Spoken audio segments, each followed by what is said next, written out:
बाबा, आज येताना बासुंदी घेऊन या ना. अगं, कालच आपण आईचा वाढदिवस होता म्हणून आणली होती ना. ऐकलं, गोकुळची बासुंदी पुन्हा खावीशी वाटतेय. खरं सांगू, मलाही खावीशी वाटतेय.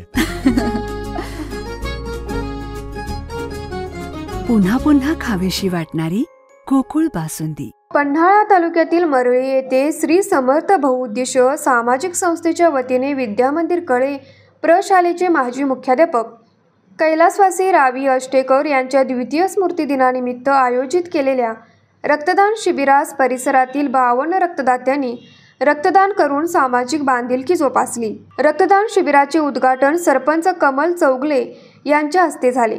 रक्तसंकलन कोल्हापूर येथील वैभवी लक्ष्मी ब्लड बँकेने केले. यावेळी रक्तदान केलेल्या प्रत्येक व्यक्तीला प्रमाणपत्र व श्री समर्थ संस्थेकडून भेटवस्तू देऊन मान्यवरांच्या हस्ते सत्कार करण्यात आला. यावेळी उपसरपंच वसंत पोवार, अध्यक्ष रामचंद्र बच्चे, संस्थापक कार्याध्यक्ष PV पाटील, उपाध्यक्ष बाजीराव वरपे, सचिव संभाजी दांगट, सहसचिव PJ पाटील, सदस्य आनंदा पाटील आदी सदस्य व ग्रामस्थ मोठ्या संख्येने उपस्थित होते. न्यूज मराठी 24 साठी पांडुरंग फिरंगे, कोल्हापूर.